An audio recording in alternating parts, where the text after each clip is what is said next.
nous avons l'honneur et le plaisir avec Claire d'introduire la table ronde sur le thème de la coordination territoriale à l'épreuve d'une grande crise sanitaire. D'ailleurs Claire, qu'est-ce que la coordination territoriale ? Alors Mathieu, coordonner, c'est harmoniser des activités diverses dans un souci d'efficacité. C'est en fait l'agencement logique des parties d'un tout en vue d'obtenir un résultat déterminé. Donc la coordination territoriale, c'est l'agencement logique des parties en présence sur un territoire donné et défini en vue d'obtenir un résultat prédéterminé. Cette notion de coordination, elle est très présente dans les dernières lois santé, notamment depuis la loi du 21 juillet 2009, dite Hôpital, Patient, Santé, Territoire. Pour préciser tes propos, Claire, cette coordination est principalement pilotée au niveau local par les agences régionales de santé et les caisses primaires d'assurance maladie. Dès lors, la déclinaison régionale de la politique de santé se fait au niveau des territoires de santé. Des conseils territoriaux rassemblent aujourd'hui des différents acteurs de proximité du système de santé afin de réaliser un diagnostic partagé des enjeux sanitaires du territoire, mais aussi d'élaborer et d'évaluer un projet territorial de santé. Bien sûr, mais le système de santé français s'appuie déjà sur des structures multiples, hospitalières, médico-sociales et sociales, pour les publics fragiles, âgés ou en situation de handicap, et également sur de l'ambulatoire pour les soins de ville. Alors à quoi sert cette coordination territoriale et quels sont les avantages à en tirer ? La coordination territoriale est un réel enjeu de santé publique et d'organisation des soins. Elle favorise les échanges, la transversalité, l'efficience, tout en intégrant les spécificités liées au territoire concerné et aux individus qui la composent. C'est un enjeu déterminant pour l'avenir, tant pour la prise en charge en ville ou à l'hôpital, que pour les accompagnements du social et du médico-social. Est-ce que tu aurais quelques outils de la coordination territoriale à me présenter ?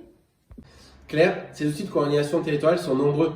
D'ailleurs, ils préexistaient à la crise sanitaire. Les groupements hospitaliers territoires, GHT, les maisons de santé pluriprofessionnelles, MSP, les communautés professionnelles territoriales de santé, CPTS, et les plateformes territoriales d'appui. Pour autant, certains ont montré leurs avantages, d'autres leurs limites, et ont pu nécessiter des ajustements sur le terrain afin de répondre à l'urgence de la situation dans une optique d'adaptation aux besoins exprimés par les acteurs en présence. La coordination entre les différents acteurs du social, du médico-social et du sanitaire doit pouvoir sortir renforcée de cette crise en tenant compte des constats qui auront pu émerger lors de cette période particulière. Ouais, tu as raison parce que la crise, elle n'est pas uniquement sanitaire, elle a aussi des conséquences sociales et sur les organisations. Mais Claire, quelles ont été les conséquences de la crise sanitaire sur les établissements médico-sociaux ? Les premiers cas de Covid-19 dans les EHPAD en début d'année 2020 ont mis en lumière les failles de la coordination territoriale et les difficultés spécifiques des populations âgées dans leur territoire face à la crise sanitaire. Les personnes âgées ont été impactées par des décès importants en collectivité, environ 13 700, mais également par l'isolement créé par le confinement. Si je peux me permettre d'apporter une précision, des solutions ont été créées tant au niveau national avec la publication de circulaires spécifiques qu'à l'échelon local pour favoriser la prise en charge des personnes âgées fragiles. Ouais, bien sûr, mais l'urgence a aussi conduit à ce que l'ensemble des acteurs du social et du médico-social sur tout le territoire se mobilisent et fassent preuve d'une grande adaptabilité et d'une agilité importante, notamment au début de la crise épidémique. Claire, pour toi, quelles avancées ont été portées par les établissements de santé et médico-sociaux durant la crise ? C'est une bonne question, effectivement. Les acteurs du social et du médico-social ont fait preuve d'une capacité à faire évoluer l'offre de services et à permettre une continuité des accompagnements dans un contexte d'épidémie massive suivi d'un confinement. Des initiatives innovantes ont émergé des territoires, notamment sur la coordination des acteurs d'accompagnement et de prise en soin des publics fragiles, tels que les personnes âgées. L'objectif recherché était en fait de poursuivre leur activité et de ne laisser personne de côté. Les leçons tirées de la crise sanitaire sur les coordinations territoriales sont multiples. Et des questionnements émergent tels que quel est le niveau territorial pertinent pour une réponse efficace aux enjeux du grand âge ? Les initiatives locales développées pour répondre à la crise peuvent-elles primer et perdurer face aux réglementations et législations pointues et parfois contraignantes en vigueur ? Quelle structuration ou consolidation des réseaux entre le social, le médico-social et le sanitaire est envisageable ? Quelle place laisser aux instances de démocratie sanitaire, aux représentants des usagers au niveau territorial dans la décision de crise ? Il convient également de s'interroger sur leurs possibles évolutions pour structurer et harmoniser le soutien des établissements médico-sociaux ainsi qu'améliorer la prise en charge des patients fragiles. Comment faire perdurer ces engagements et innovations dépassant certains clivages préexistants au-delà de la crise sanitaire ? Eh bien, la réponse à ces enjeux de coordination territoriale pourront être présentées par les intervenants, notamment en vue de leurs expériences propres et respectives sur l'impact de la crise sanitaire, sur leurs activités et les évolutions qu'elles ont connues. Ainsi, Gwenaëlle Omessea, directrice adjointe à la direction de l'offre de soins, de l'autonomie et des parcours à la Fédération nationale de la mutualité française, pourra sans doute évoquer les coordinations entre établissements du livre 3 du Code de la mutualité, qu'ils soient ESMS, centres de santé ou cliniques mutualistes, mais aussi les coordinations avec l'hôpital ou les différents acteurs locaux. Dans le même esprit, Claude Montuy-Cocard, directrice de la filière médico-sociale chez AESO Santé, pourra sans doute évoquer les besoins concrets des ESMS et les solutions qui ont pu être mises en place localement ou à l'échelle nationale, mais aussi les perspectives offertes par cette crise sanitaire. Nous accueillons également Frédéric Garlot, directrice nationale de l'action sociale à la Caisse nationale d'assurance vieillesse, qui pourra partager sa vision de l'accompagnement des publics et acteurs de l'action sociale vieillesse et les besoins particuliers des personnes âgées, notamment pour leur maintien à domicile. En tant que chef de file de l'action sociale départementale et particulièrement engagé dans la politique de l'autonomie, le département est un acteur clé de la coordination territoriale. À ce titre, Pierre-Yves Delorme, directeur de la Maison Loire Autonomie au département de la Loire, pourrait contribuer aux échanges, notamment sur les besoins des personnes âgées au regard de son expérience de guichet unique et de son ancrage local. Enfin, la place de l'hôpital et les partenariats avec les établissements sociaux et médico-sociaux étant un réel enjeu dans la coordination territoriale, Michael Battesti, secrétaire général au Centre hospitalier universitaire de Saint-Étienne, est particulièrement bien placé pour présenter le rôle de l'hôpital dans la coordination sanitaire et médico-sociale locale, mais aussi pour introduire les leçons à tirer de la crise sanitaire, qui peut être un accélérateur de partenariats locaux et d'innovation au service de l'accompagnement des personnes âgées et fragiles. Avant d'entendre les partages d'expériences des intervenants, nous laissons la parole au coordinateur et grand témoin de cette table ronde, Dominique Libaud. Bonjour à toutes et à tous, je suis Dominique Libaud, directeur de l'École nationale supérieure de sécurité sociale, mais aussi rapporteur du dossier Grand Âge Autonomie, de la concertation Grand Âge Autonomie qui s'est tenue en 2019, et le défi autonomie m'a demandé d'animer une table ronde relative à un sujet que je trouve tout à fait important, voire essentiel, la coordination territoriale à l'épreuve d'une grande crise sanitaire. Donc, je présente tout de suite les participants à cette table ronde et ensuite je referai donc, rapidement une petite introduction sur pourquoi je trouve que ce thème est important. Donc, nous avons Gwenaëlle Aomesser, qui est directrice adjointe direction de l'offre de soins d'autonomie des parcours à la FNMF, Frédéric Garlot, directrice nationale de l'action sociale à la Caisse nationale d'assurance vieillesse, Pierre-Yves Delorme, directeur de la Maison Loire Autonomie dans la Loire, Claude Montuy-Cocard, directrice de la filière médico-sociale de AESO Santé, et Michael Battesti, secrétaire général du CHU de Saint-Étienne. Donc, à la fois des acteurs locaux et des acteurs nationaux. Je pense que c'est cette diversité qui sera aussi un des intérêts de cette table ronde. Alors, pourquoi je pense que ce sujet est important? Je le disais beaucoup dans le rapport Grand Âge Autonomie, je pense que le sujet du cloisonnement des acteurs est un des handicaps de notre organisation dans la prise en charge des personnes âgées, et que le sujet du décloisonnement au profit de la personne, ce que je mets souvent sous le nom de parcours, me semble vraiment un sujet totalement essentiel. Une crise sanitaire, eh bien, ça exacerbe les sujets, ça exacerbe sur la question de l'isolement, puisque la crise et les réponses qui sont données par les pouvoirs publics, puisque bien évidemment, le confinement est un facteur d'isolement qui peut aggraver la situation d'isolement des personnes âgées. Il y a la question de la prévention, évidemment, qui est majeure dans une crise sanitaire. Comment prévient-on au mieux le risque? Il y a la question de la continuité des prestations, lorsque, effectivement, une partie de la vie économique et sociale est interrompue ou a des problèmes du fait de la crise et des réponses qui sont imposées pour cette crise sanitaire.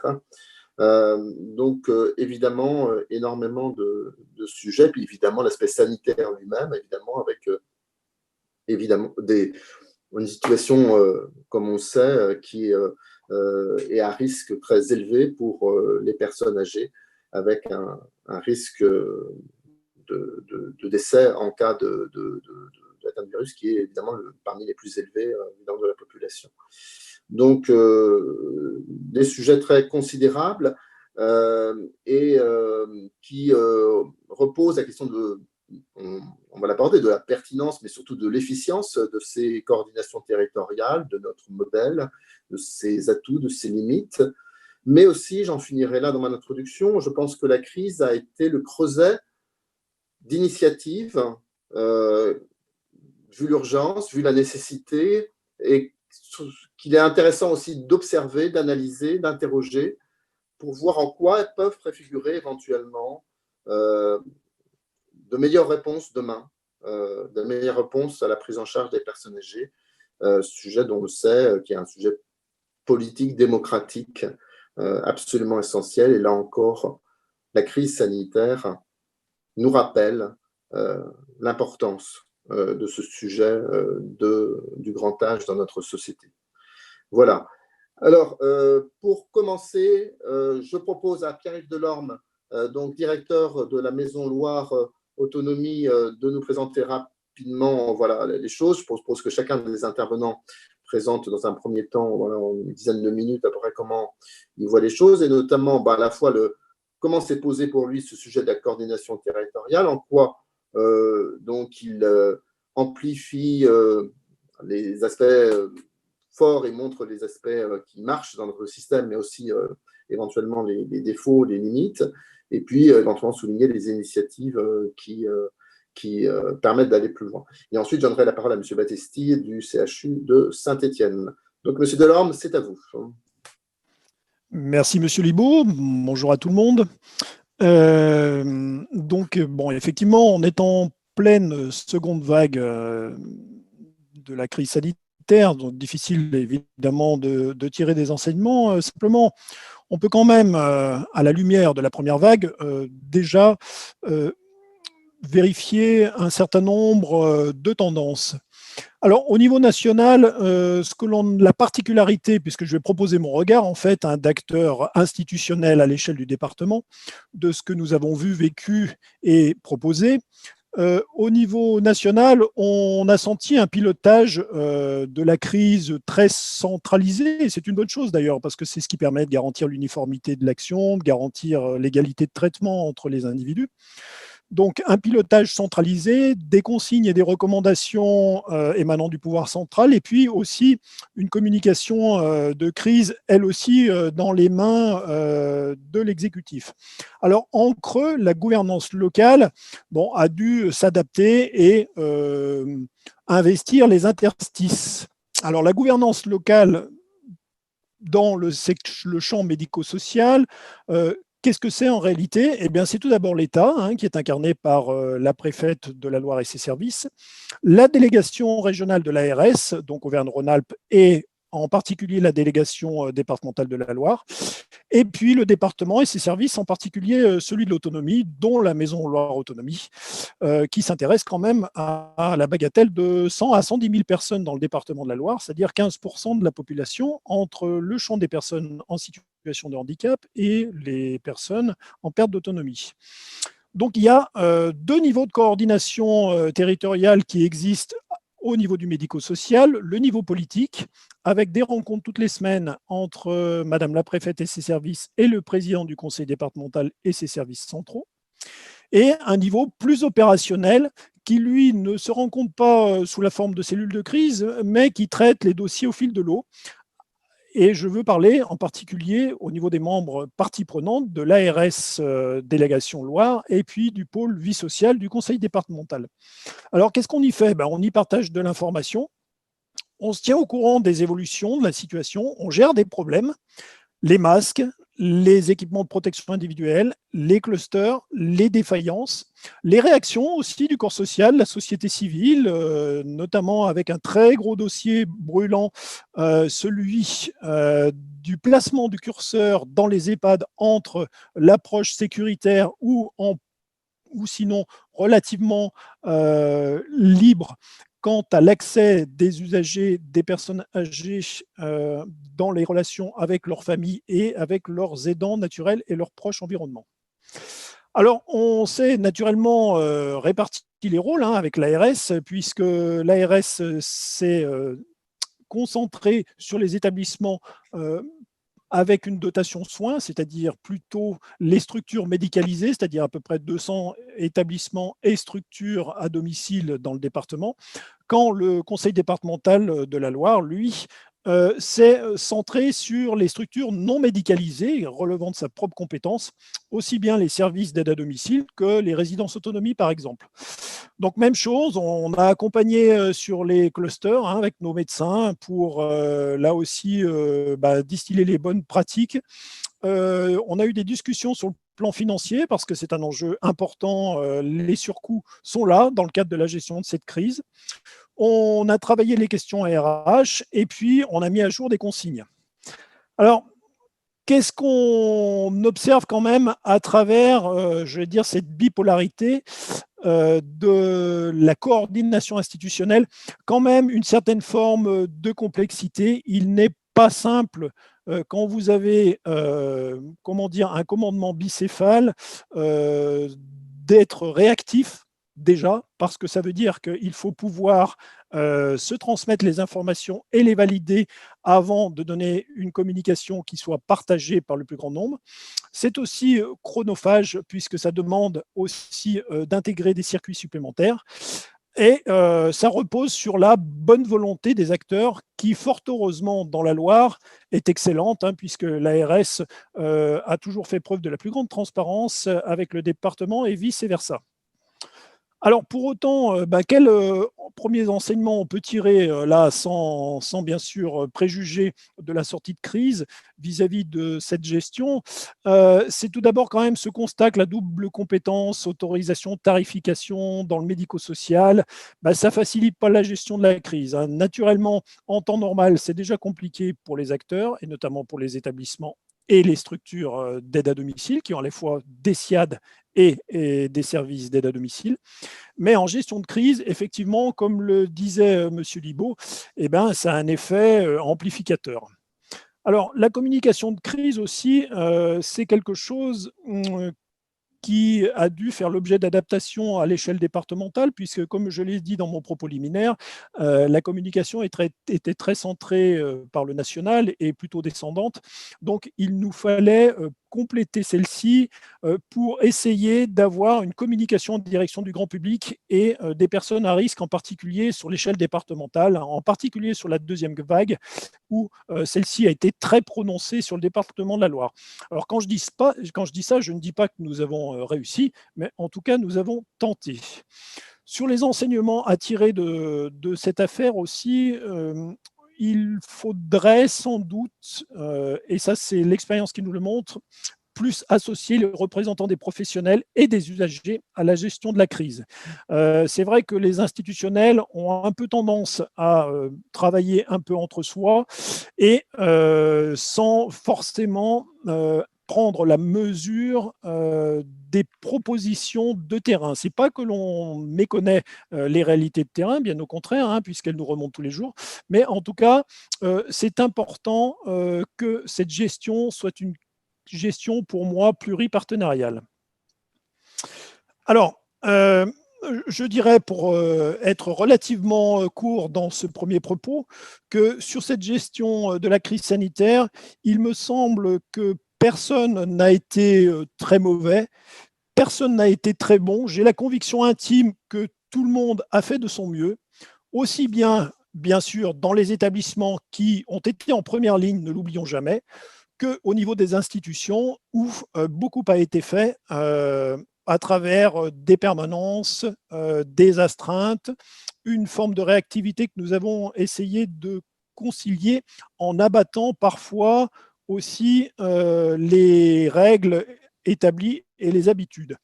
Et j'en viens à ces peut-être enseignements ou bonnes recettes qu'il nous faut tirer de cette crise et sans doute bonifier pour l'avenir, même si nous savons les uns et les autres qu'une crise n'est jamais la même.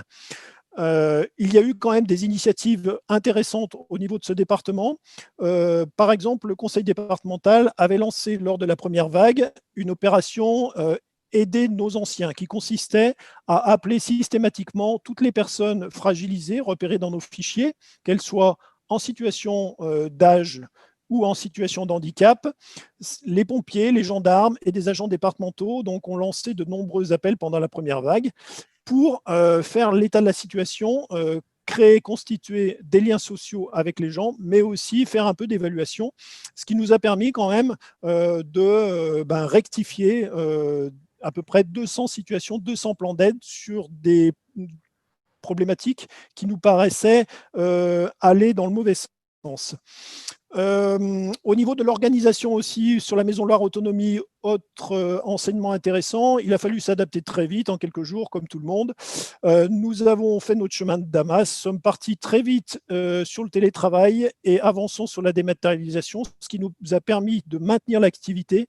Et quand on dit maintenir l'activité, c'est essentiellement faire en sorte que les personnes qui sortaient de l'hôpital puissent trouver des solutions et des intervenants rapidement avec des ouvertures de droit, ou à l'inverse, éviter que ces personnes rentrent à l'hôpital pour des motifs qui n'étaient pas nécessairement indispensables, mais plus simplement liés à un défaut de prise en charge. Voilà ce que je peux dire. Et pour finir, je dirais que l'assouplissement et la simplification administrative qui a été rendue possible aussi à travers les ordonnances et les décrets sur le premier confinement a quand même été un élément précieux qui montre que finalement, c'est possible de faire plus simple pour aller plus vite et pour aider mieux. Merci beaucoup, merci bien de ce premier regard dans une crise, comme vous l'avez dit, qui est loin malheureusement d'être finie. Et donc, effectivement, il faut aussi toujours rester prudent sur des leçons puisque effectivement nous ne sommes pas encore sortis loin de là de cette crise, et donc d'ailleurs on va le voir avec le prochain intervenant, donc Mickaël Battisti pour donc le CHU de Saint-Étienne, et on sait combien le CHU de Saint-Étienne est actuellement au cœur même de cette crise, avec un nombre très très élevé évidemment de lits occupés. Donc voilà, le même un peu question, vous sur un côté plus opérationnel évidemment, le sujet de la coordination territoriale, comment s'est-il posé dans la crise, les atouts de ce qui avait été créé avant, les manques, ce qu'il a fallu combler, des enseignements pour l'avenir. Voilà, je vous laisse la parole. Merci beaucoup, Monsieur Libaud. Donc, effectivement, mon propos sera très opérationnel et je ne m'avancerai pas sur des enseignements outre mesure de la crise, étant donné encore la situation aiguë où nous sommes. Face à cette crise au niveau du CHU de Saint-Étienne, bien sûr, la réponse a été tout d'abord de mettre en œuvre, d'orchestrer la réponse hospitalière, sanitaire en premier lieu au sein de notre établissement, ce qui nous a conduit à mettre en place 55 lits de gériatrie dédiés pour l'accueil de patients Covid. Actuellement, nous sommes à peu près à 340 lits Covid au niveau du CHU de Saint-Étienne. Donc, c'est au niveau de la gériatrie quasiment 2 fois le nombre de lits dédiés pour prendre en charge des personnes âgées atteintes de Covid que nous avions atteint lors de la première vague. Comme l'a dit effectivement le premier intervenant, le territoire de la Loire a été particulièrement touché. Alors, au-delà de cette réponse purement intra-hospitalière propre au CHU, la question de la coordination territoriale, bien entendu, est venue très rapidement. Elle est venue très rapidement pour plusieurs raisons.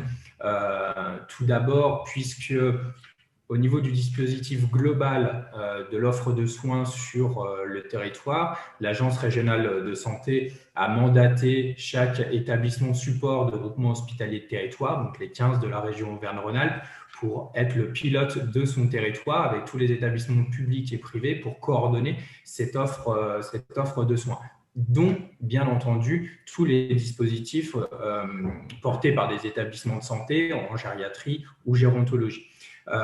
Mais ça a eu encore davantage de sens en ce qui concerne la prise en charge des personnes âgées, puisque c'est déjà une filière qui est constituée sur la base, en grande partie, d'une coordination territoriale des acteurs. Je me référerai, par exemple, aux filières gérontologiques qui maillent notre région et qui sont particulièrement actives sur le département de la Loire, en lien avec l'Agence régionale de santé, en lien avec le conseil départemental, bien évidemment. De plus, sur le bassin de Saint-Étienne, l'ensemble des acteurs avaient déjà bâti des dispositifs assez innovants.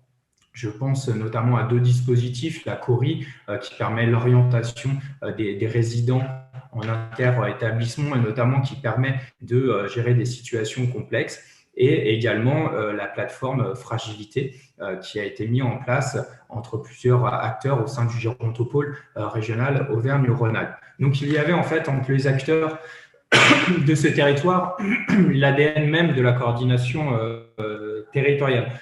Donc, ça s'est mis en place assez facilement.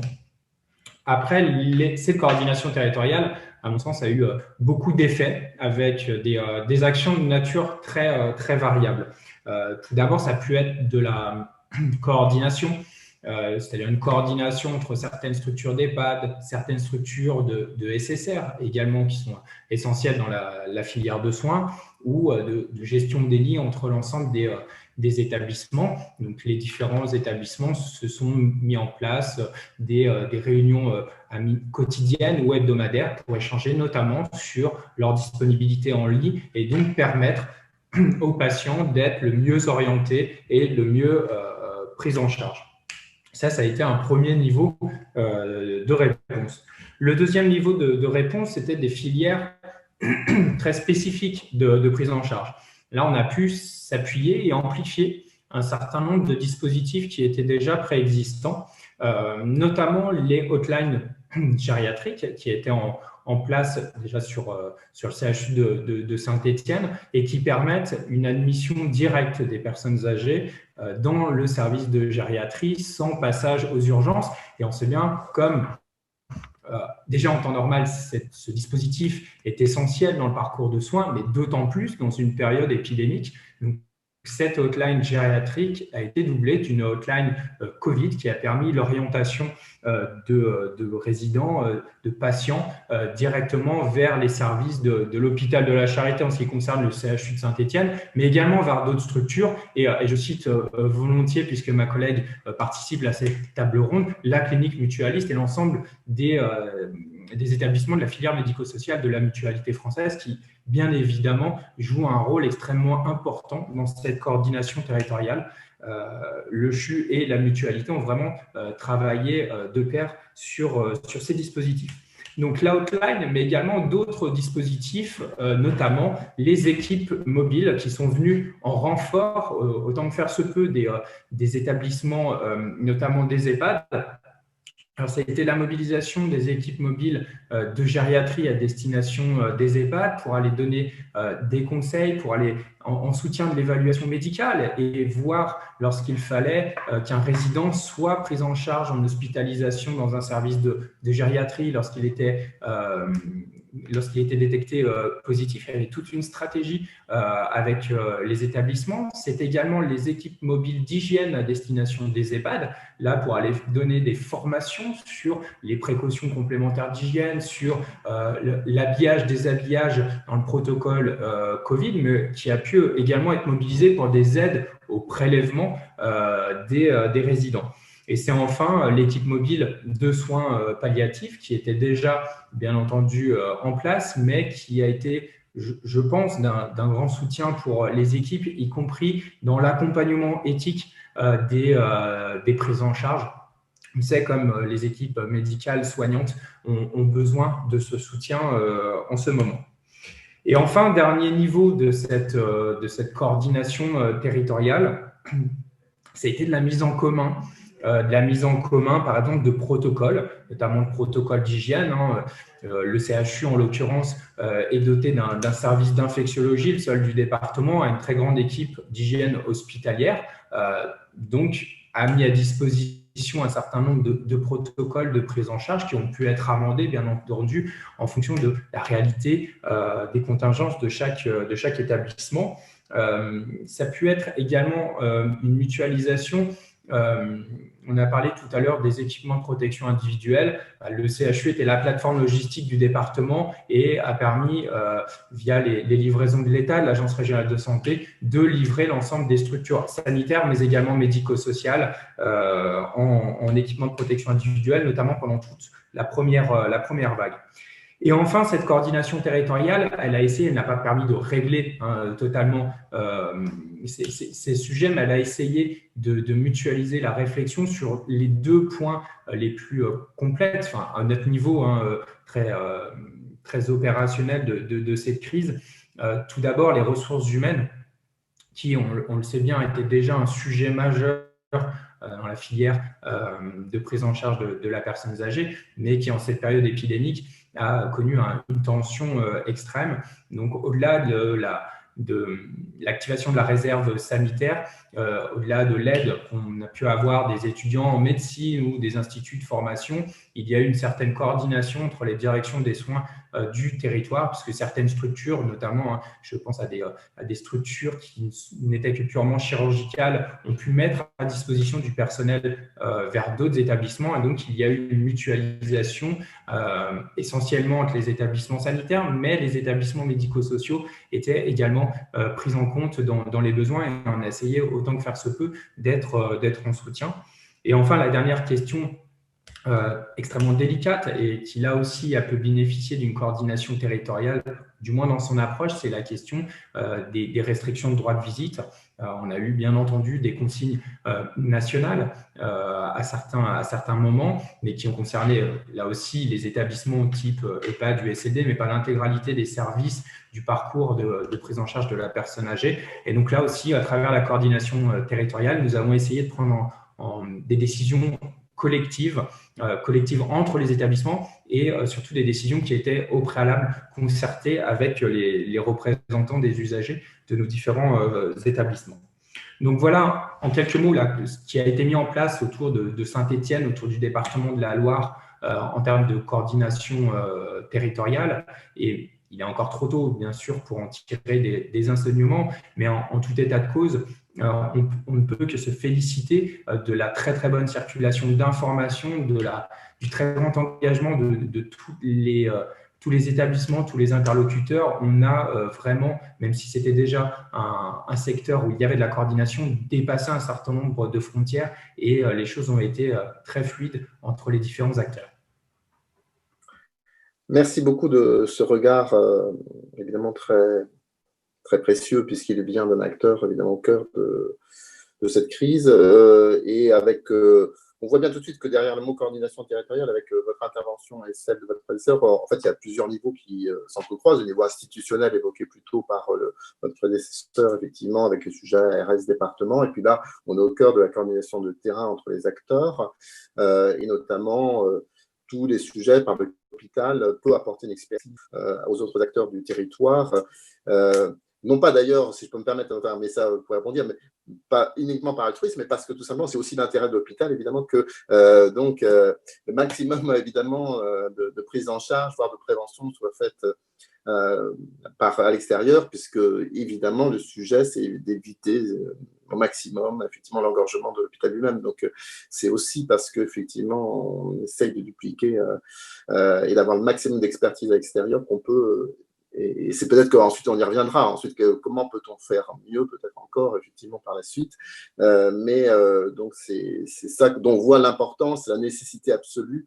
Donc, dans une crise sanitaire, voilà, ces relations, encore qu'une fois, on voit qu'elles s'appuient sur, heureusement qu'il y avait un passé, mais qui sont amplifiées, et sans doute peut-être avec des leçons pour l'avenir. Et puis, la question que vous évoquez aussi, sous quelle fois qu'on vienne, c'est effectivement parce qu'on sait tous la limite, in fine, une des limites qu'on rencontrait, c'est le sujet des ressources humaines, parce qu'on peut bien se coordonner, mais si les ressources humaines sont insuffisantes, et Et du reste, certains acteurs font écho du fait que, avec les mesures Ségur Santé, en fait, oui, mais à la limite, il y a une attractivité plus grande de ceux qui, en premier, ont reçu le bénéfice, entre guillemets, de ces mesures, et que ça dépeuple d'autres.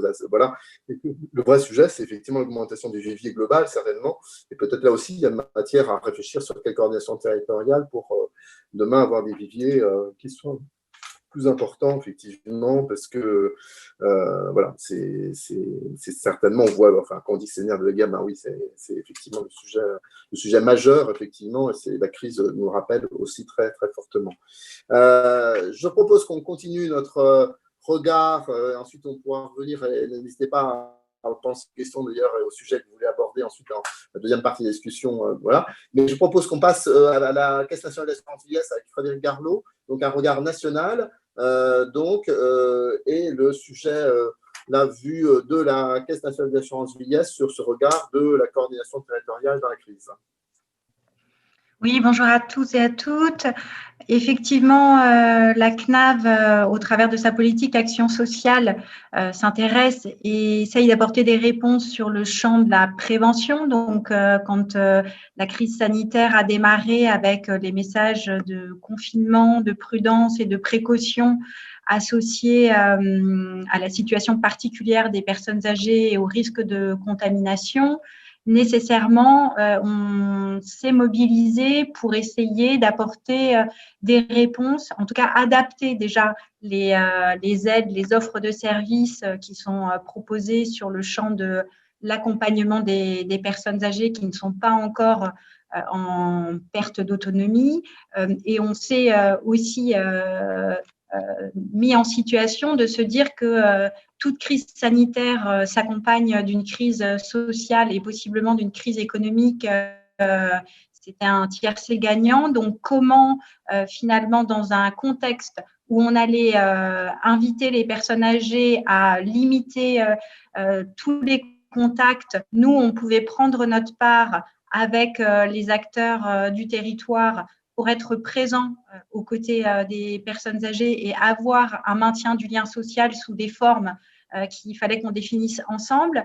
Et là-dessus, on a touché du doigt l'intérêt finalement de travailler de plus en plus avec les collectivités locales, mais aussi les limites qui sont associées finalement à une absence d'interconnexion et de possibilité de partager de manière fine des données, comment on pouvait se répartir. Pierre-Yves Delorme évoquait de nombreuses initiatives au travers d'appels sortants pour faire de la réassurance, de la réorientation d'un certain nombre de personnes, voire trouver des services en urgence. Chacun, finalement, s'est mobilisé pour en faire. Si on avait pu disposer dans les registres canicules, dans nos propres registres de données qu'on aurait pu partager pour se répartir ces appels, je pense qu'on aurait pu avoir un effet levier encore plus important. Économiquement, par définition, on a eu un certain nombre de personnes qui n'ont plus bénéficié des solidarités habituelles, familiales, de voisinage, et donc qui pouvaient se retrouver, elles, confrontées à des dépenses exceptionnelles, aussi avec des services d'aide à domicile sur des retraités qui ne sont pas encore dans le champ de l'APA ou dans le champ de la PCH, et bien évidemment des salariés du secteur de l'aide à domicile moins nombreux, parce qu'eux aussi touchés par les mesures de confinement, par des enfants qui étaient à domicile, etc. Comment on se mettait en situation, d'une part, de prioriser les interventions, et vous l'avez évoqué, Michael, nous, on a essayé vraiment avec le secteur de l'aide à domicile de continuer à être très présent sur les sorties d'hospitalisation. On a travaillé avec l'assurance maladie pour faire bénéficier de nos plans d'aide, y compris les personnes en SSR, pour vraiment essayer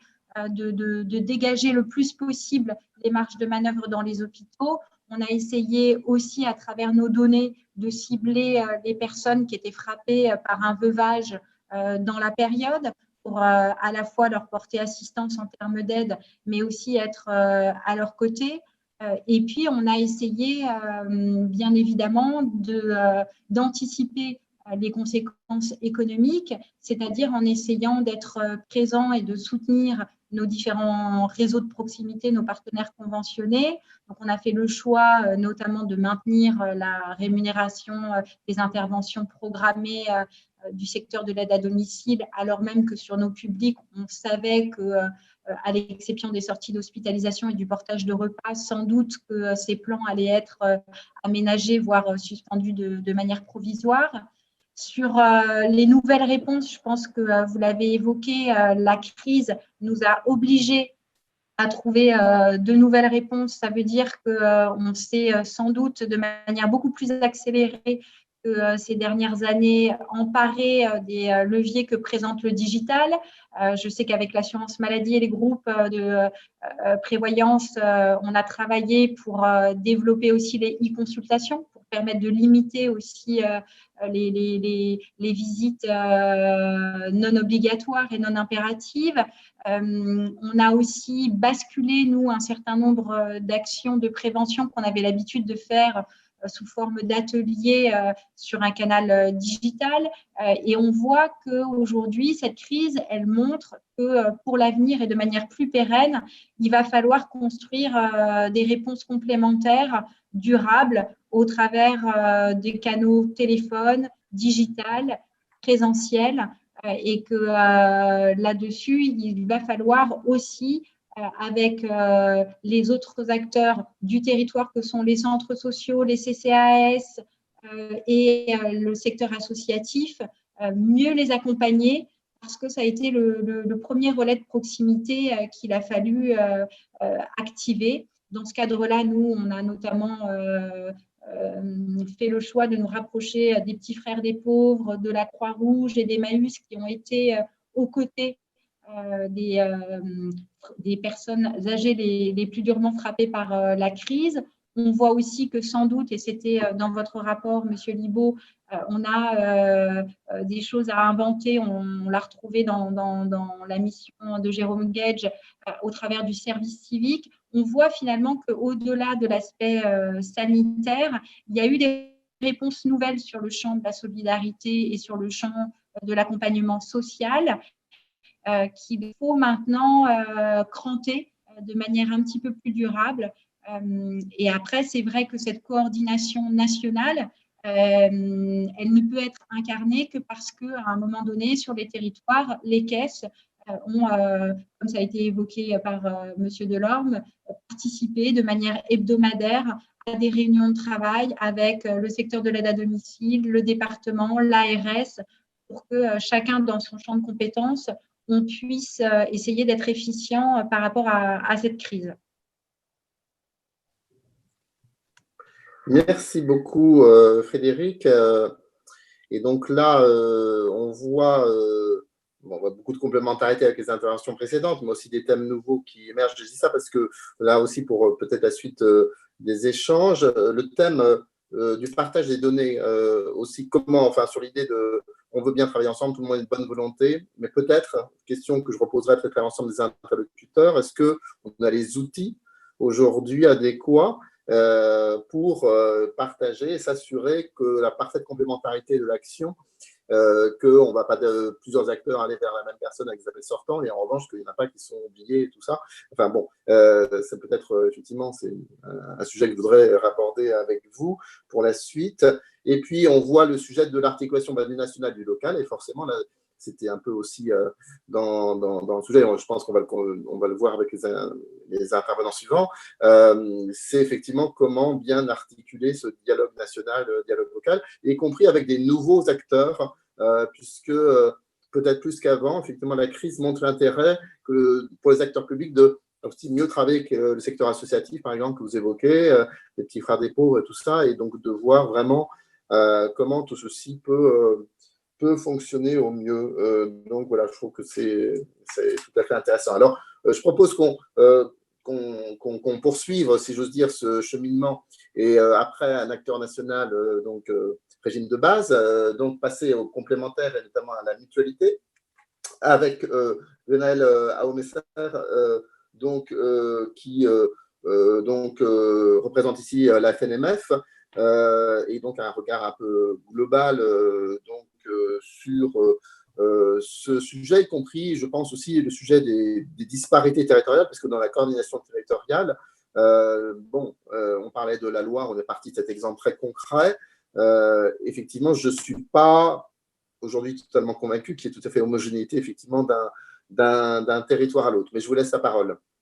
Merci, Monsieur Libaud. Effectivement, au niveau de la Fédération nationale de la mutualité française, on a un regard plus national qui est basé sur notre mission première, qui est de représenter et d'accompagner les gestionnaires mutualistes. Claude évoquera la situation sur la Loire, la Haute-Loire du groupe EOVI en tant que gestionnaire d'établissements et services, puisque la mutualité est effectivement sur le champ de la complémentaire santé, mais les mutuelles gèrent près de 2800 établissements et services sur tout le territoire. Et donc, le rôle de la fédération et de la direction de l'autonomie et des parcours a été d'accompagner et de jouer, on va dire, l'interface entre les gestionnaires et les autorités nationales, les pouvoirs publics pendant toute cette crise sanitaire pour accompagner au mieux les territoires et des acteurs mutualistes pendant cette crise qui est encore aujourd'hui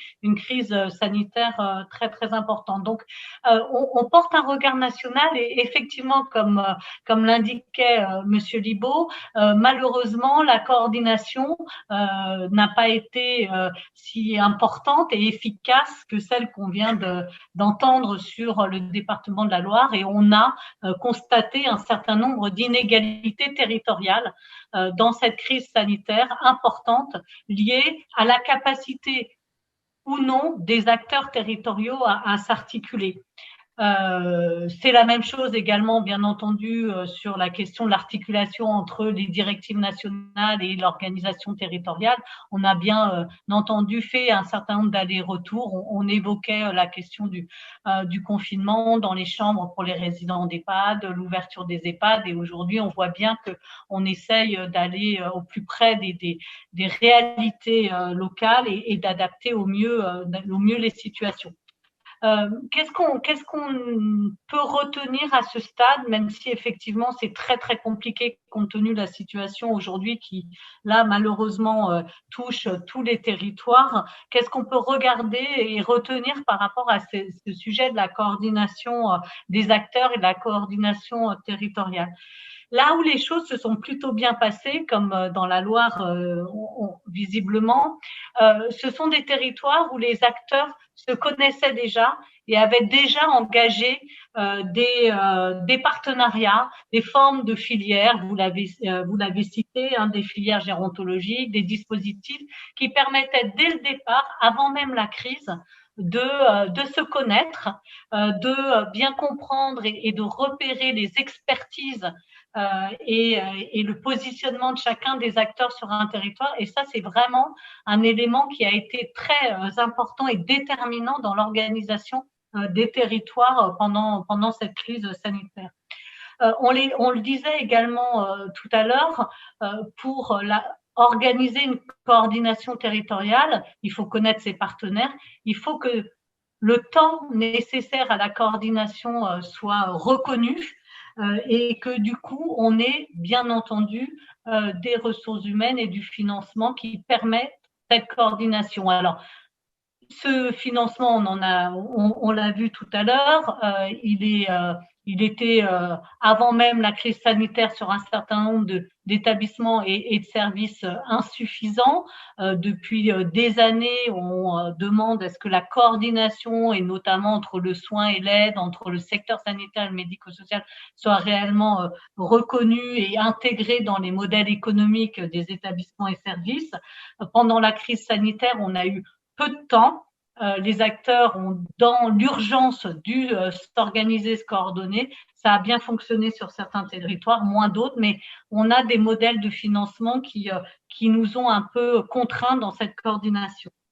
On l'a évoqué également, là où la coordination a eu lieu et s'est bien déroulée, c'est plutôt des territoires, en tout cas de ce qu'on a pu en voir, qui partageaient déjà des outils numériques, des outils informatiques, mais aussi installer des formes de coordination autour de protocoles et de modèles d'organisation décloisonnés et coordonnés. Ça a manqué cruellement sur certains territoires. Il a fallu vraiment mettre en place en urgence un certain nombre de dispositifs. Je pense que c'est vraiment un des éléments clés pour la suite si on veut capitaliser sur cette crise sanitaire. Et puis peut-être le dernier point que je voulais partager avec vous, on l'a un peu évoqué, mais c'est le sujet effectivement de pendant la crise sanitaire, qui est le pilote de la coordination territoriale, qui va permettre la bonne décision au bon moment et faire en sorte que les gestionnaires, les directeurs d'établissement puissent réellement organiser les choses en les anticipant au maximum. Ça n'a pas toujours été possible. Ça l'est plus possible, on va dire, pendant cette deuxième vague, mais c'est un élément. Et si on a un enseignement, à mon avis, à retenir de toute cette période qui n'est pas terminée, c'est vraiment ça, c'est comment on s'organise et en fonction des décisions, qui pilote l'organisation et la coordination. On a vu sur certains territoires le préfet, le département, l'ARS. Il ne s'agit pas à ce niveau-là de privilégier un des pilotes par rapport à un autre, mais en tout cas se dire que on est potentiellement à nouveau dans des crises de cette nature-là. Il est important qu'on écrive, à mon sens, ensemble des protocoles, des procédures et qu'on désigne, on va dire, les pilotes en cas de situation à risque. Voilà ce que je voulais partager à ce stade avec vous. Merci beaucoup, merci bien. Et donc, effectivement, on reviendra sur les outils que vous évoquez sur un certain nombre de questions, parce que je pense évidemment que c'est des questions sur lesquelles on pourrait interroger les uns et les autres, parce que voilà, je crois que tout le monde, qu'on voit bien que la bonne volonté, évidemment, elle est partout. Tout le monde a envie de faire bien pour les personnes âgées, heureusement. Mais quelquefois, effectivement, ça peut être des outils qui manquent. Alors, peut-être pour compléter donc ce premier regard, je vais passer la parole donc à Claude Mansuy-Cocard, donc qui a un regard, si j'ai bien à la fois local, mais aussi un petit peu national. Donc un peu, je ne dis pas de synthèse, mais un peu votre regard, vous, avec donc Aesio, donc au sein de la mutualité, mais donc avec un opérateur effectivement qui est sur le terrain. Comment vous avez-vous vécu ce sujet de la coordination dans la crise? Quelles leçons pour l'avenir?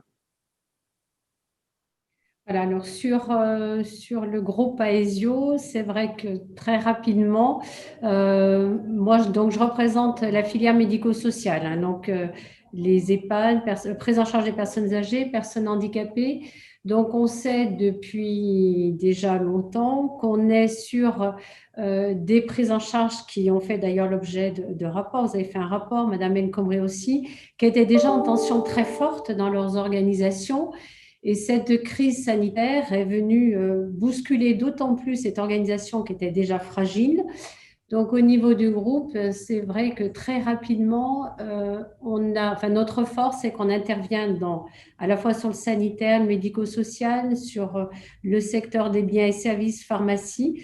Donc, très rapidement, cette coordination territoriale de groupe s'est mise en place à travers une cellule de crise pluridisciplinaire, et ça, je crois que c'était fondamental, pluridisciplinaire, avec toujours cette notion de décision collégiale, parce que Gwenaël en parlait tout à l'heure, ça a été repris par plusieurs intervenants. Dans cette crise, la notion de temporalité dans la décision, il faut prendre des décisions rapidement, c'est toujours cette pesée, la notion de bénéfice-risque dans toutes les décisions, le bon soin au bon moment et au bon endroit.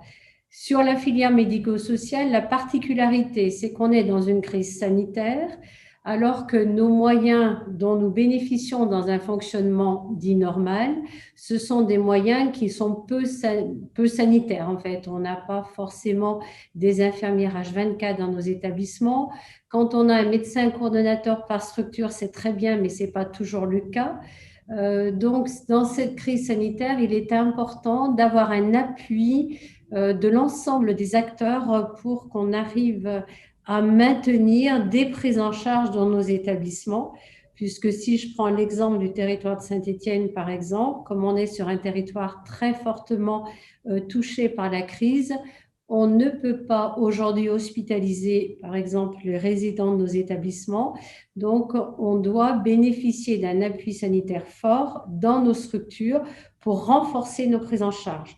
Donc, si j'ose dire, dans cette coordination de territoire, au niveau du groupe, c'est plutôt ce décloisonnement par cette décision collégiale pluridisciplinaire avec une forte réactivité et très documentée, parce que ce qu'on a peut-être peu dit dans les interventions précédentes, c'est qu'on est quand même sur une crise sanitaire qui nécessite aujourd'hui une explication. Alors, on a eu beaucoup de communication, mais néanmoins, c'est vrai que sur ce virus, aujourd'hui, on a aussi encore des incertitudes. Donc, on doit gérer des prises en charge dans un contexte quand même d'incertitude.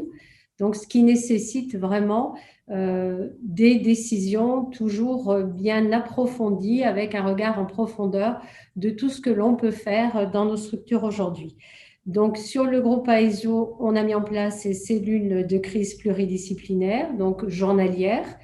On a également mis en place très rapidement donc, un appui également psychologique, parce qu'on a des professionnels de santé, mais aussi des familles aujourd'hui qui nécessitent, pour tenir dans leur fonctionnement quotidien, un appui régulier psychologique pour arriver à soutenir un petit peu ce qui est parfois un peu insoutenable dans nos structures.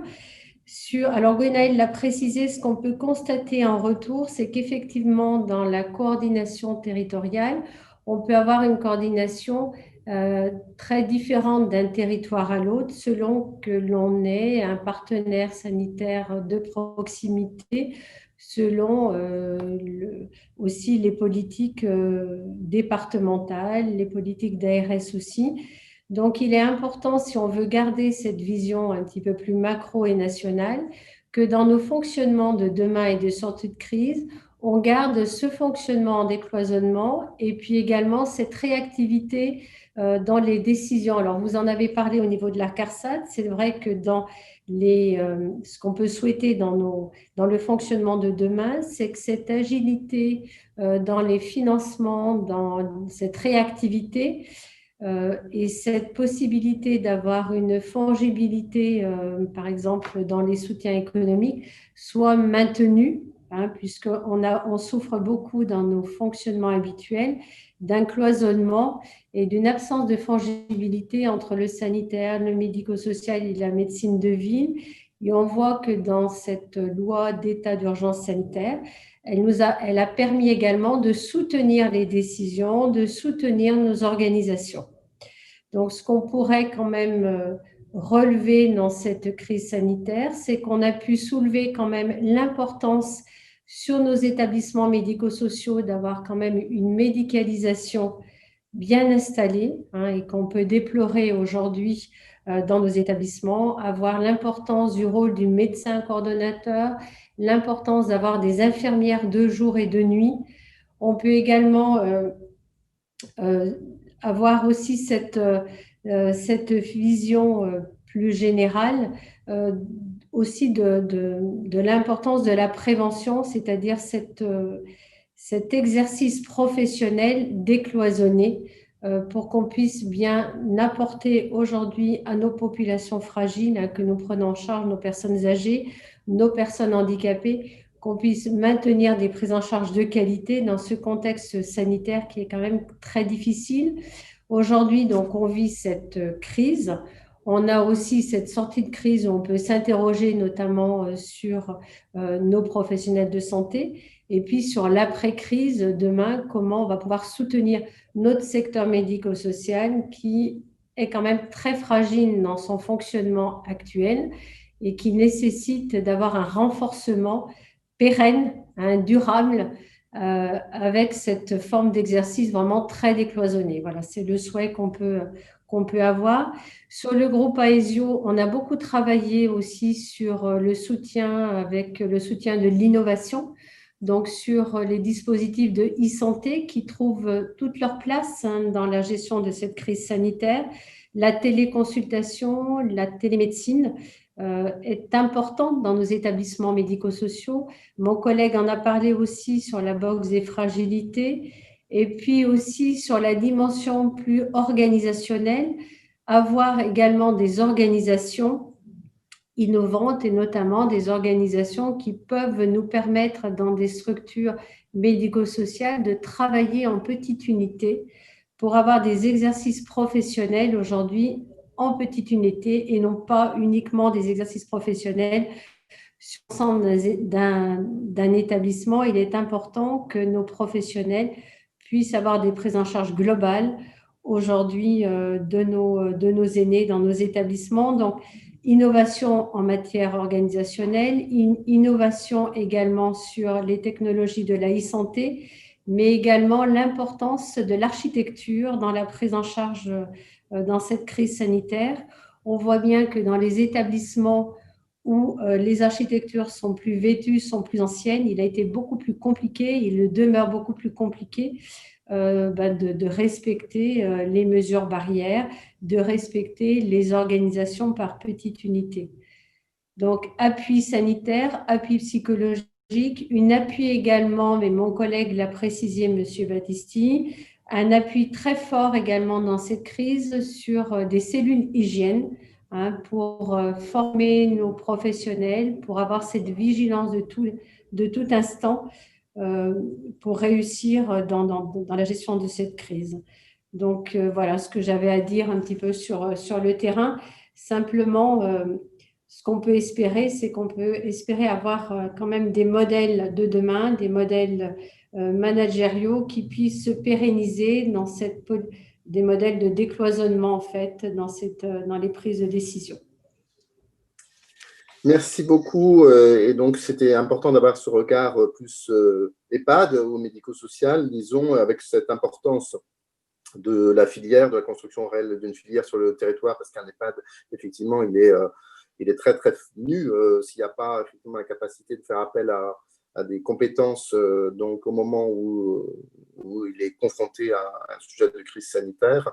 Et donc, voilà, votre intervention fait tout à fait écho à celle de M. Battisti, effectivement, sur l'importance de ces ponts qui sont interviennent avec les différentes expertises qui peuvent être apportées par l'hôpital, effectivement, pour aider notamment les EHPAD dans ces périodes de crise sanitaire. Mais aussi, je vous remercie d'avoir parlé aussi des petites unités, parce que moi, c'est quelque chose auquel je crois beaucoup, les petites unités de vie, les petites unités, enfin, de dire, voilà, enfin, on y revient peut-être, mais effectivement, je pense que la crise montre, vous avez aussi parlé d'architecture, enfin, la nécessité de, voilà, il y avait déjà une réflexion entamée, évidemment, sur l'EHPAD autrement, l'EHPAD demain. Je pense que la crise nous dit des choses aussi sur effectivement quel EHPAD demain, comment voilà, l'hébergement global de nos aînés, effectivement, comment doit-il s'adapter. Donc, voilà, beaucoup de choses intéressantes. Alors, moi, je propose, donc, il nous reste un peu de temps, peut-être que chacun puisse reprendre la parole, alors peut-être dans un ordre différent pour un peu varier.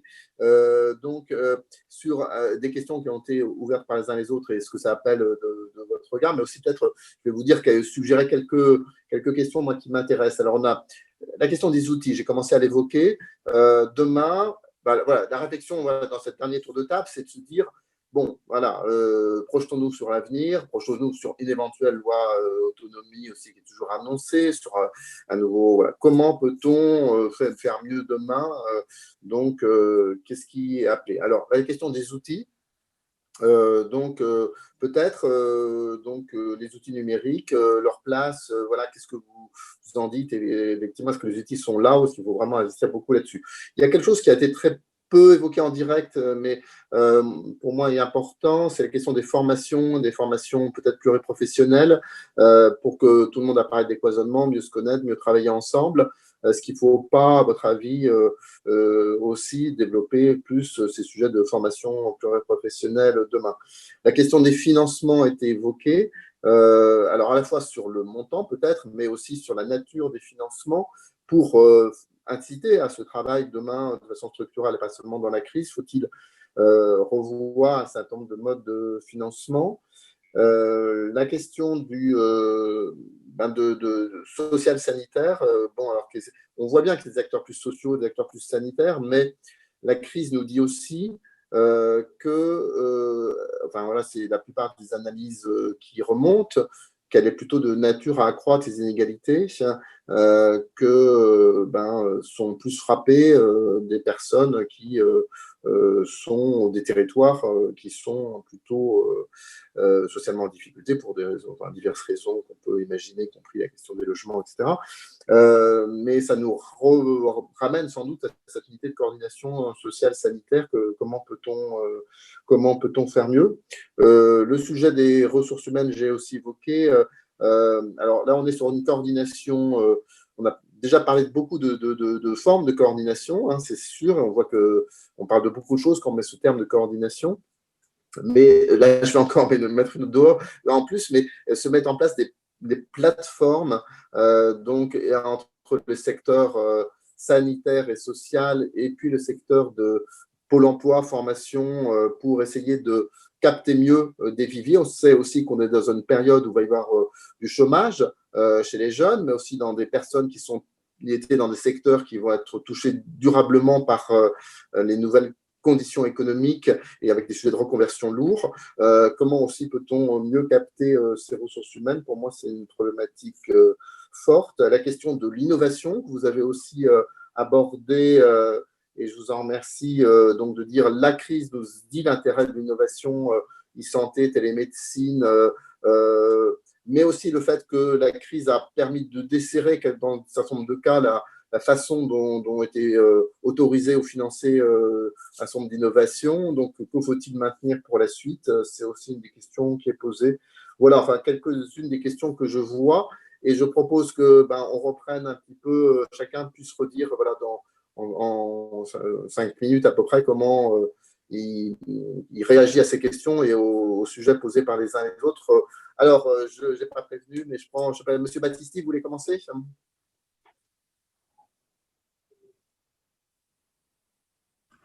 Oui, je vous remercie, Monsieur Libaud. Oui, effectivement, il y a deux grands sujets qui ont été mis en exergue par cette crise et sa gestion, et qu'on voyait déjà fortement poindre ces dernières années dans le champ, c'est l'innovation et les ressources humaines.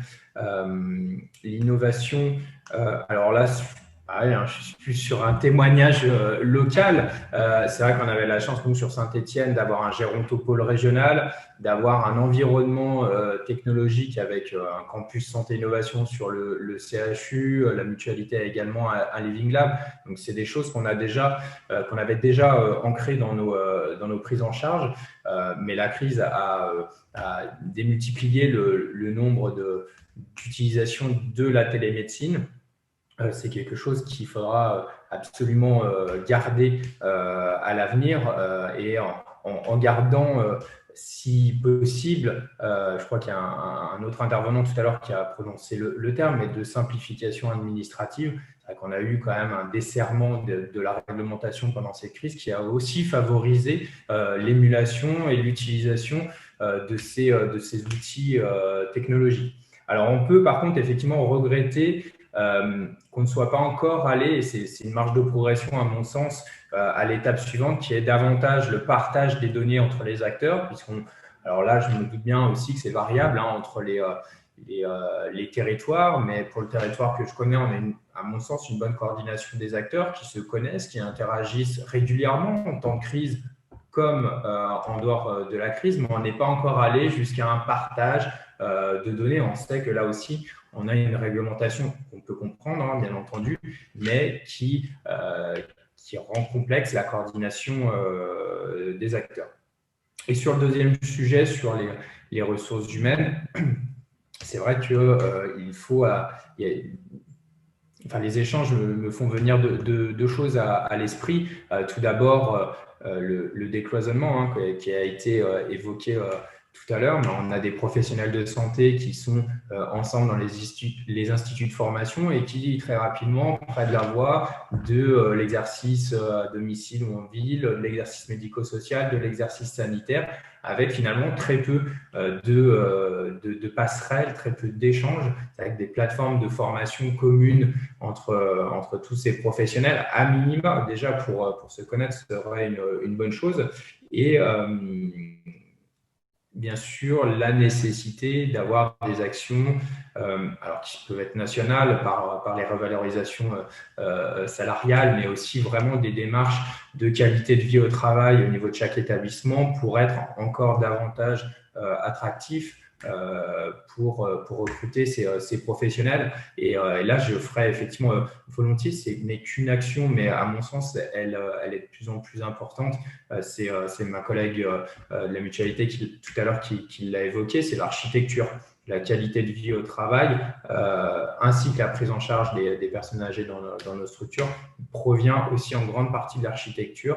Et on l'a largement constaté, et au niveau de l'établissement où j'exerce, notamment pour des effets d'organisation de l'offre de soins avec encore trop de chambres doubles, par exemple, trop de grandes unités qui n'étaient pas forcément le plus propice, le plus aidant pour la gestion d'une crise épidémique. Merci beaucoup. Peut-être Frédéric, vous voulez continuer? Qui est Frédéric?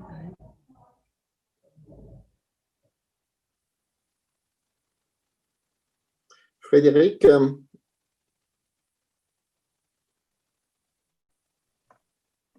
Oui, alors, pardon, j'ai une connexion Internet qui est instable. Sur les différentes questions que vous avez soulevées, effectivement, sur le partage des données, pour moi, il y a vraiment un double enjeu qui est à la fois la nécessité d'aller très vite dans une des préconisations de votre rapport et qui reprend de toute façon des attentes anciennes, qui est de se doter d'une forme de carnet de liaison qui va concentrer un certain nombre d'informations sur la personne âgée elle-même et qui va permettre de manière un peu 360 aux différents acteurs qui accompagnent cette personne, que ce soit les proches aidants, que ce soit les professionnels de santé, que ce soit les intervenants à domicile, d'avoir une information la plus complète possible pour, dans des situations de crise sanitaire, être en capacité de prévenir et d'adapter finalement les accompagnements à partir des ressources mobilisables. Et puis, il y a l'enjeu du partage d'informations entre institutions, presque d'interconnexion de nos systèmes d'information sur un certain nombre de briques pour pouvoir, au-delà de situations individuelles, avoir des actions un peu de masse.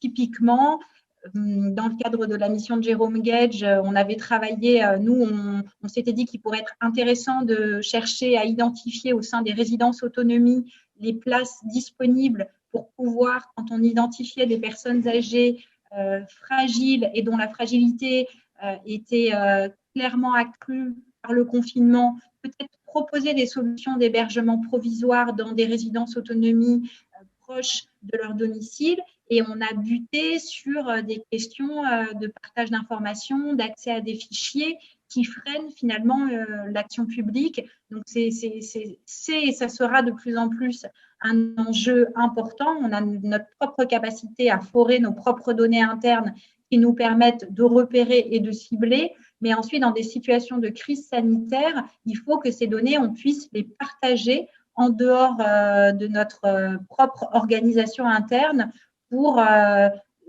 finalement se répartir du mieux possible nos interventions. Donc là, le sujet du partage des données est essentiel. J'évoque avec vous notamment un projet qui tient à cœur de l'assurance retraite et qui est un projet de santé publique fort qui est autour du programme de l'OMS de ICOP, dont on a confié au CHU de Toulouse le déploiement et qui dispose aujourd'hui d'une base de données pour recevoir les signalements. On a aujourd'hui donc un outil qui permet de recevoir les signalements et on voit que cet outil, pour se déployer, il va nécessiter des coordinations, c'est-à-dire que sur le terrain, il va devoir y avoir des acteurs sanitaires, des infirmières, le champ médico-social qui va devoir s'emparer de cette nouvelle approche de la prévention si on veut vraiment que ce programme trouve sa place dans notre pays. Et il me semble qu'il est urgent qu'il la trouve puisqu'il permet d'intervenir en amont des fragilités. On voit qu'effectivement, le sujet de la formation des acteurs est indispensable. Il y a à la fois, je pense, des actions de formation, mais il y a aussi des temps d'information. C'est-à-dire que je pense que la crise montre que, à côté de modules de formation, il y a des vrais enjeux à partager de l'information. Nous, au niveau de l'assurance retraite, on essaye de renforcer nos coordinations sur la prise en charge de la perte d'autonomie entre un GIR 6 et un GIR 2. On a, nous, des évaluateurs. Le conseil départemental dispose d'équipes en charge des services instructeurs sur l'évaluation.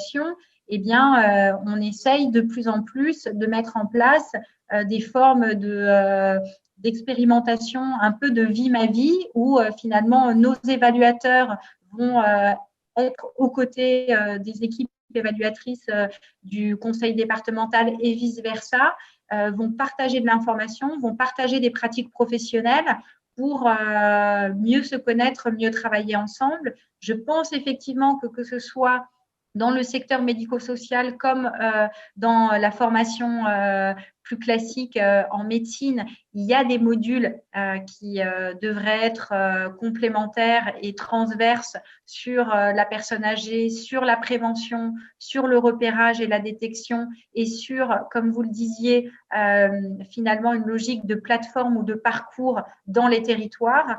C'est bien en mobilisant finalement l'ensemble des acteurs qui interagissent auprès de la personne âgée autour d'objectifs et d'outils communs qu'on arrivera à améliorer la prise en charge. Et puis, sur la crise accélérateur des inégalités, c'est une évidence, c'est-à-dire qu'on le voit au travers, nous, on a essayé de mettre en place dès le confinement des approches de suivi et d'évaluation des retraités, aussi bien en population générale que des suivis de retraités qui s'étaient inscrits dans des parcours d'action collective, donc qui avaient formulé l'envie de participer à des ateliers, que nos bénéficiaires d'aide individuelle. Et ce qu'on constate, c'est que les couples résistent mieux, que quand, bien évidemment, on est équipé d'un téléphone, d'outils Internet et qu'on sait qu'on a un minimum d'usage du numérique, eh bien, on vit moins durement la situation. On voit aussi que la crise est un accélérateur de problèmes de santé, puisque de nombreuses personnes âgées ont renoncé à un certain nombre de soins, soit de manière délibérée par la crainte d'être contaminées, soit de manière subie parce qu'il y avait des priorités de rendez-vous sur d'autres publics, et donc avec des vraies situations aujourd'hui compliquées pour un certain nombre de personnes âgées qui ont interrompu parfois une prise en charge qui avait un vrai impact sur leur autonomie. On voit aussi que c'est un accélérateur global, c'est-à-dire que des familles ou des tissus qui étaient déjà fragiles avec les impacts de la crise, notamment sur des pertes d'emploi, sur des confinements subis, c'est nécessairement les plus précaires économiques qui vont se retrouver en situation d'urgence sociale absolue, d'où la nécessité de vraiment travailler et mailler le plus possible des actions de signalement croisé et d'accompagnement avec le tissu associatif local de proximité.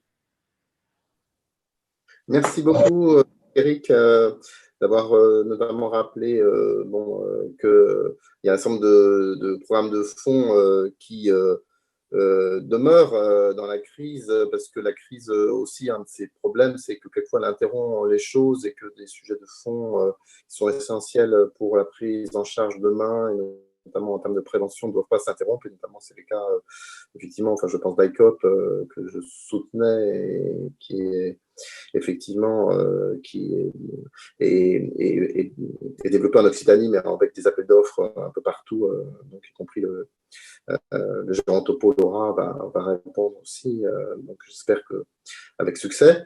Donc voilà, c'est important qu'on ait tout ça, et puis le sujet des inégalités que vous évoquiez, c'est pour ça. Alors peut-être Monsieur Delorme, Maison Loire Autonomie, par rapport à tout ça, et peut-être notamment le sujet social, anticipation des sujets sociaux à venir, comment voyez-vous les choses?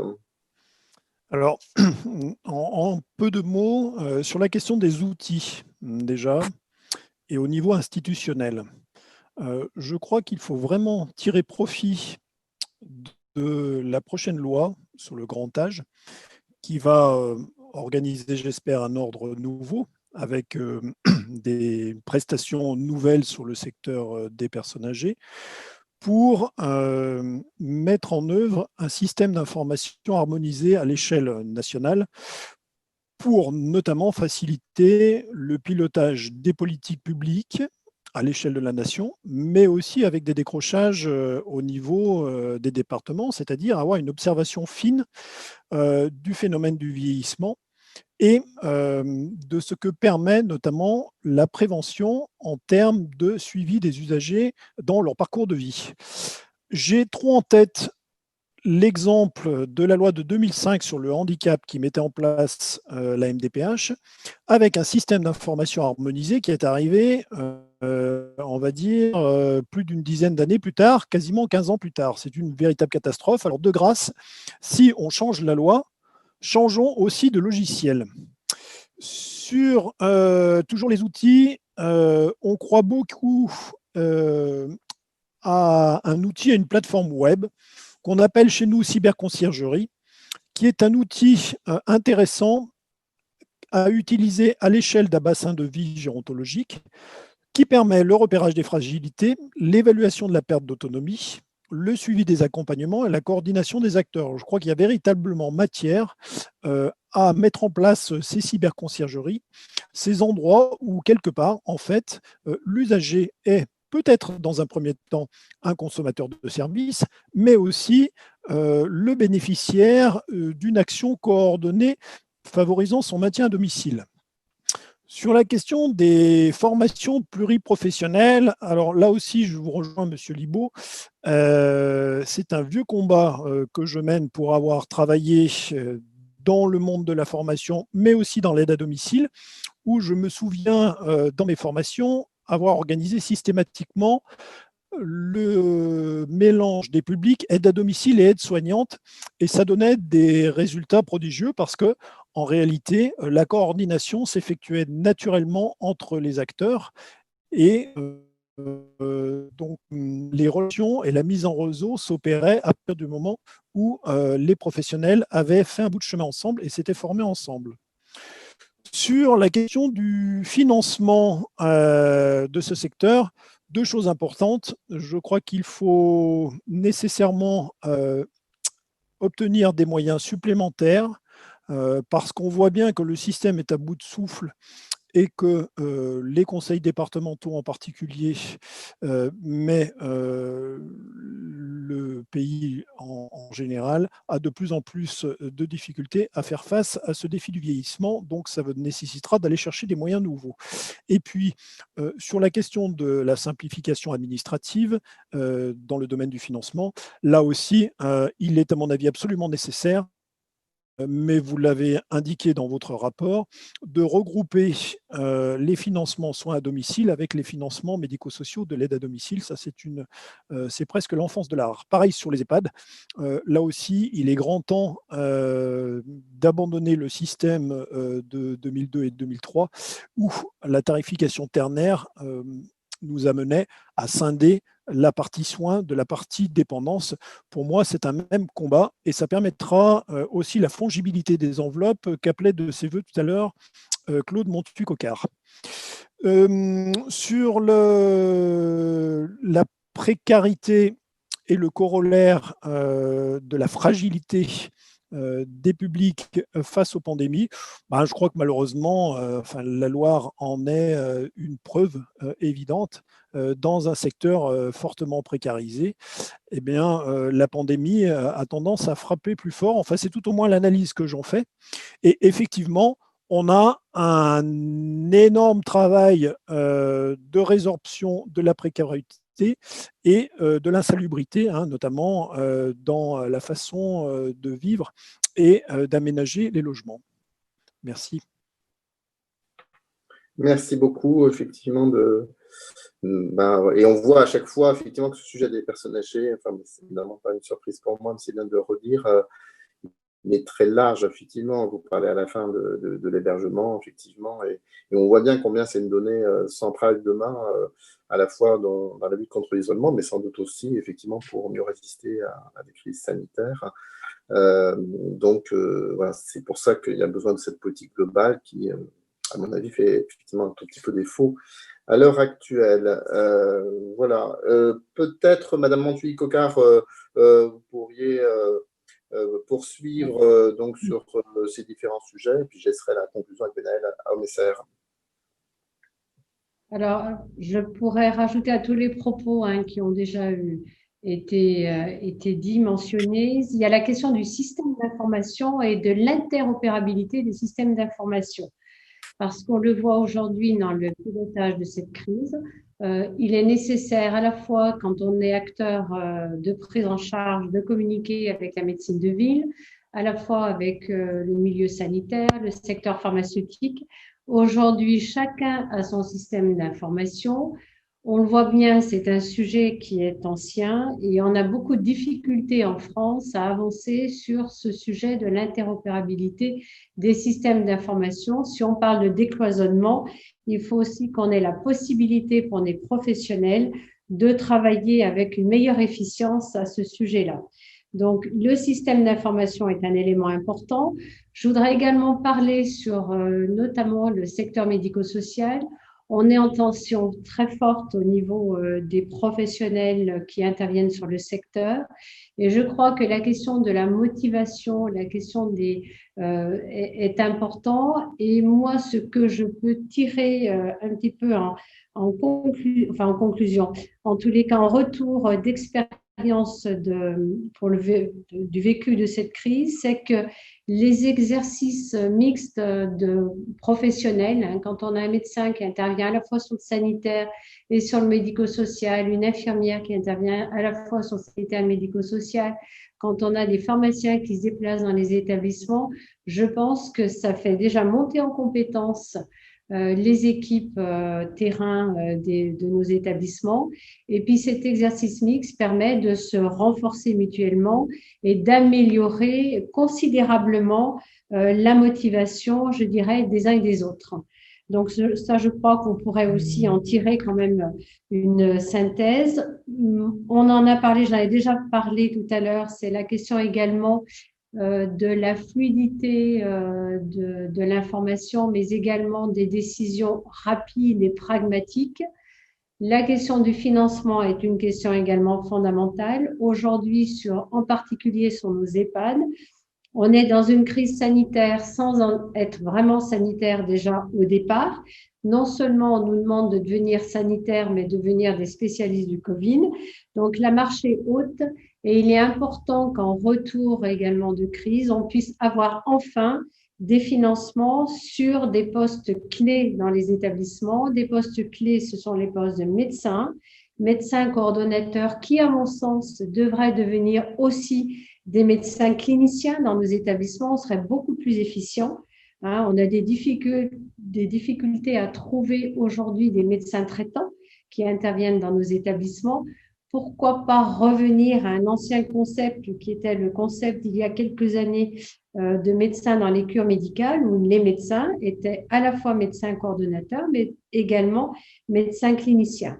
Et puis, j'en ai déjà parlé aussi, il y a la question aussi de l'architecture, où il est important également que les établissements qui aujourd'hui ont des architectures anciennes, peu efficientes, puissent avoir des accompagnements sur des reconversions ou de démolition, reconstruction.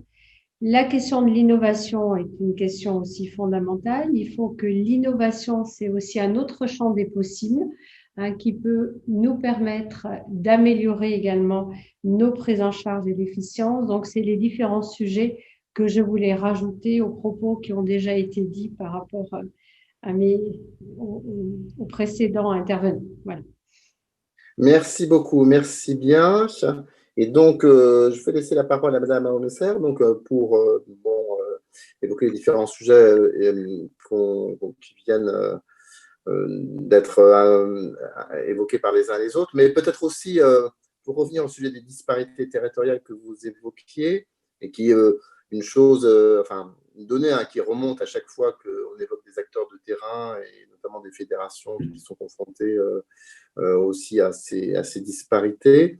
Qu'est-ce que ça vous inspire éventuellement demain comme en termes de gouvernance pour une meilleure coordination territoriale sur l'ensemble du territoire, ou quels actes faudrait-il pour qu'on n'ait pas cette disparité que l'on constate effectivement en termes de coordination, mais d'ailleurs pas seulement sur les territoires, alors que pour autant, et c'est ça qui est compliqué, on voit bien que le sujet de la personne âgée il est très global, il est sanitaire, mais il est aussi social, et que c'est quand même compliqué que les collectivités locales ne soient pas impliquées dans ce sujet. Je pense qu'on raterait une partie du sujet des personnes âgées si on n'avait pas les collectivités locales qui étaient impliquées dans ce sujet. Enfin, c'est plutôt mon avis. Mais vous, votre avis? Ok, merci beaucoup. Je partage vraiment tout ce qui a été dit. Les outils, on n'a pas du tout parlé du dossier médical partagé. Je pense que c'est un sujet sur lequel il faudrait que l'ensemble des acteurs, notamment du monde médico-social, s'engagent, parce que c'est un outil de partage entre le monde sanitaire et le monde médico-social. Et Claude en a parlé, l'interopérabilité. Il y a des travaux qui sont actuellement menés au niveau de la CNSA sur ces sujets d'outils partagés, et l'idée d'avoir un cahier des charges national commun, ça peut aider à la coordination des acteurs.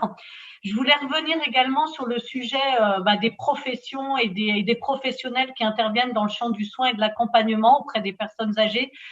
Il y a vraiment urgence, on l'a déjà dit et vous l'avez tous partagé, mais il y a urgence à proposer des carrières qui permettent aux professionnels de travailler tant dans le monde sanitaire que médico-social, de passer du grand âge au handicap, voire d'aller à l'hôpital et travailler ensuite dans une maison de retraite. Je crois qu'il y a vraiment urgence de proposer des parcours professionnels basés à la fois sur l'utilisation, bien entendu, de plateformes et d'outils numériques, mais aussi de travailler sur des sujets de délégation de tâches. On a besoin d'expertise médicale dans le champ médico-social. On en a manqué parfois cruellement dans les EHPAD, Claude le disait. On a été sur certains territoires à la recherche de médecins généralistes, à la recherche de médecins. Il faut vraiment qu'on travaille là-dessus. Il faut qu'on en termine avec cette double tarification dans les EHPAD, mais aussi dans les SPASAD. C'est très compliqué. On a des professionnels qui émargent à différentes sections en termes d'organisation et de gestion des ressources humaines. C'est forcément compliqué. Et les annonces et les dispositifs qui sont actuellement mis en place après le Ségur de la santé facilitent pas la tâche des gestionnaires et risquent vraiment de créer des disparités, de la concurrence au sein même du secteur médico-social. J'espère qu'on aura l'occasion d'en rééchanger, mais c'est un vrai souci pour nous et un véritable sujet d'inquiétude. Peut-être un dernier point avant de parler de gouvernance, la question de la médecine de ville. Les personnes âgées vivent, on en a parlé en EHPAD, mais surtout aujourd'hui à domicile, et elles souhaitent rester à domicile le plus longtemps possible. On a vraiment à imaginer des dispositifs d'accompagnement renforcé à domicile pour des personnes en perte d'autonomie, pour essayer de proposer des alternatives à l'EHPAD. pour la personne et les aidants, et ça ne se fera pas sans la médecine de ville. Ça a été vraiment un sujet peut-être qui mis en exergue par cette crise, et il me semble très important d'en parler.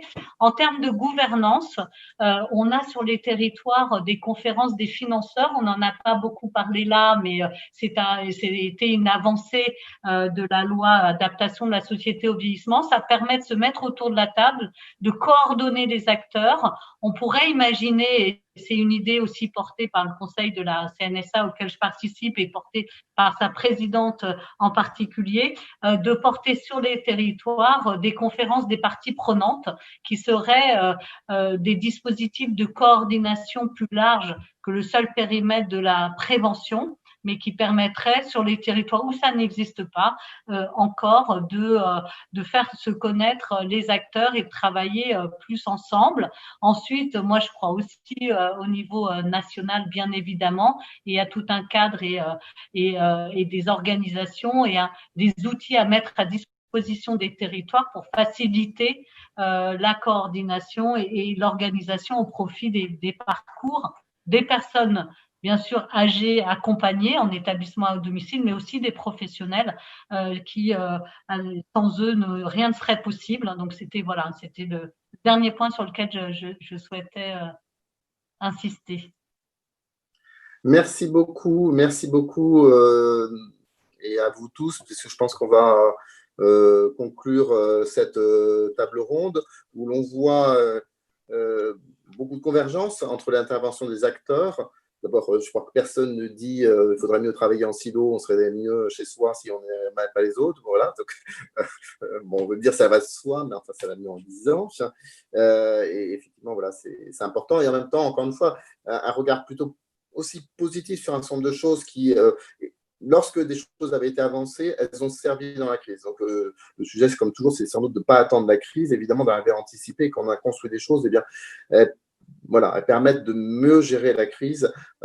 Et ça, c'est un premier élément, mais aussi la crise permet aussi d'avancer, d'aller dans certaines directions. On l'a vu sur certaines simplifications, sur l'utilisation de certains d'outils, et on voit que les acteurs demandent sans doute plus loin de réfléchir comment on peut effectivement sur les questions notamment de la fongibilité des financements, surfer sur des choses qui ont été faites dans la crise, mais aller sans doute encore plus loin. Évidemment, je suis assez d'accord avec toutes ces idées. Et une attente forte sur des mesures qui viennent demain structurer davantage ces sujets dont, encore une fois, la crise a montré l'importance, mais il faut aussi se situer bien sûr en dehors de la crise. Tous ces sujets c'est la réponse dans l'urgence, évidemment, mais c'est aussi tous les sujets de prévention. On a redit l'importance du social et du sanitaire. La crise nous révèle comment peut-on mieux travailler demain en coordination sur ces sujets. Et il faut le redire, in fine, tout ceci, je crois que tout le monde est d'accord, en fait, c'est pourquoi on coordonne, pourquoi on a ce souci de mieux coordonner, c'est